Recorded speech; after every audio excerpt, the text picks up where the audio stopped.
আসসালামু আলাইকুম। আজকে আমরা দেখাবো মাইক্রোসফট এক্সেলের মুভিং অ্যাভারেজ নামে একটা অপশন আছে, যেটা দ্বারা আপনারা অ্যাভারেজ ফাংশনটা এমনভাবে ইউজ করব যেটা আমরা অটোমেটিক্যালি আপনার ধরেন যদি এই সংখ্যা এবং এই সংখ্যা দুইটার অ্যাভারেজ করে এখানে রেজাল্ট আসবে, আর এই সংখ্যা দুইটা রেজাল্ট অ্যাভারেজ করে এখানে আসবে।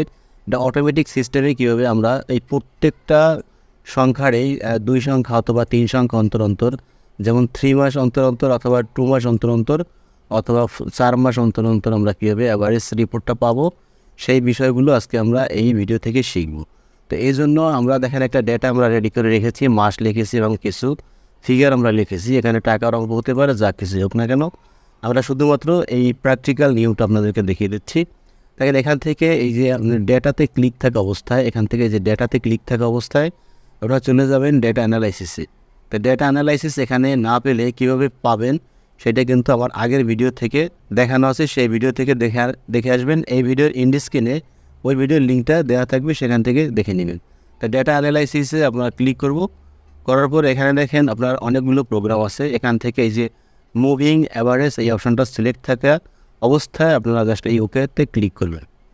করার পরে এরকম একটি অপশন আসবে, আসার পরে এইখানে ঘরটা ফাঁকা থাকবে, এরকম এগুলো সব ফাঁকা থাকবে। আমি একটু রিমুভ করে দেখাচ্ছি। আচ্ছা, এরকম ফাঁকা থাকবে।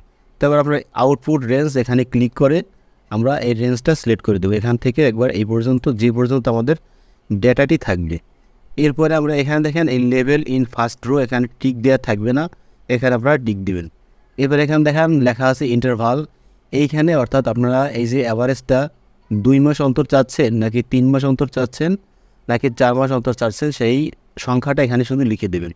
তো আমরা যদি 4 মাস অন্তর চাই এখানে 4 লিখে দেবো, আর 2 মাস অন্তর চাইলে 2, 3 মাস অন্তর চাইলে 3 লিখে দেবো। তো আমরা ধরেন 2 মাস অন্তর অন্তর আমরা এই যে অ্যাভারেজ সিস্টেমটা চাচ্ছি, তো এখানে 2 লিখে দিলাম।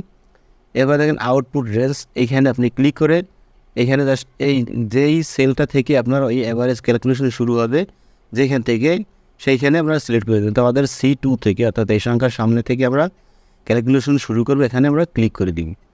দেওয়ার পরে এইখানে আপনার চার্ট আউটপুট, এখানেও টিক চিহ্ন দেওয়া থাকবে না, এখানেও একটা টিক দিয়ে দিবেন। দেওয়ার পরে এখান থেকে ওকেতে ক্লিক করে দেবেন।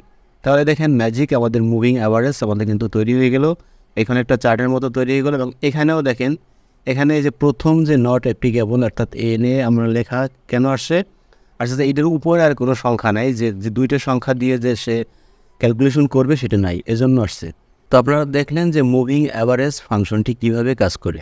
সকলে ভালো থাকবেন, ভিডিওটিতে একটি লাইক দিয়ে দিবেন, চ্যানেলটি সাবস্ক্রাইব করা না থাকলে অনুগ্রহ করে সাবস্ক্রাইব করে দিবেন।